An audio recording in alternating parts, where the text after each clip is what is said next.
In the age of information overload, do you ever feel that the news is becoming increasingly difficult to decide? This is what we call the post-trust era, when emotions are exploited as a tool for political manipulation. How can we restore people's faith in journalism? Below, we will explore the causes and effects of post-truth and gradually seek solutions to this crisis. What is post-truth era? According to 5D, the post-trust era refers to circumstances in which objective facts are less influential in shaping public opinion than appeals to emotion and personal belief. In these states, people's perspectives are easily swayed by emotional narratives, discrimination method, and other factors, distorting rational public judgment on social issues. And why is there a crisis of trust? In the post-trust era, journalism faces a growing crisis of credibility. Let's take a closer look by exploring a real case from 2024 in China. A 21-year-old man who known as Pang Mao, who worked as a game booster, died by suicide after a breakup with his online girlfriend. Without verification, netizens launched a wave of cyberbullying against the girl, even targeting innocent people. Police investigation later revealed that most of the transfers were voluntary, and the truth was far more complex than the online rumors suggested. So why did the truth get lost in the chaos? Let's break it down into 3 core reasons. First, the distribution of information order. The primary source of information was no longer professional journalism or news organization, but ordinary users on social media. The shift from the centralized also reporting to a decentralized. User-generated model has made information source more scattered and less trustworthy. Second, the increasing difficulty of verifying news authenticity.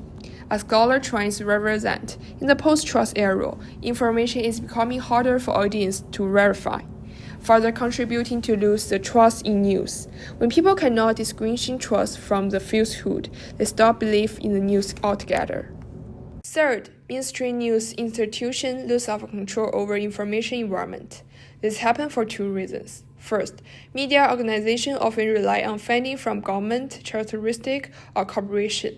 For example, some social media platforms, many news sources are backed by various interest groups, limit their independence.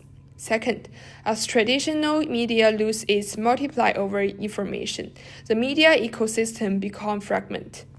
The reduce the influence mainstream journalism has over the public conversation. Question 3. How can we restore trust in news in the post-trust era? Amid the collapse of journalistic order, the media industry continues to seek solutions to the trust crisis. However, these measures have yet to fully restore credibility in social media landscape. Perhaps an alternative perspective can be found in instant philosophy. Laozi, the ancient Chinese thinker, proposed the concept of Wuwei, commonly understood as no action or effortless action. This doesn't imply positive. Rather, Wuwei encouraged acting in alignment at home with the inherent patterns of reality, avoid extent control, and let things progress in their own course. How can Laozi's philosophy address credibility crisis? The answer lies in no struggling. For journalists, it means reporting facts without emotional and ideological interference, ensuring objectivity and leaving room for public reason. For the media industry, Wuwei encourage align with the natural flow of information, rethink journalism's role in the digital age, build a truth-based information ecosystem, and minimize external control from the capital and political to uphold independence. Laozi's Wuwei offer a potential remedy for the post-truth credibility crisis. On one hand, it could help rebuild the media struggle integrate, freeing journalism from the grip of power and capital. On the other hand, its emphasis on objective presentation rather than manipulation could resent truth in public discourse. In summary, the post-truth era continues to challenge news credibility, and Laozi's Wuwei may offer a fresh perspective. By advocating objective presentation and independent order, It's urged journalism to carry out a new, unmediated operation framework. To truly resolve the crisis, media professionals must only deeply reflect on these challenges. Only then can a lasting solution emerge.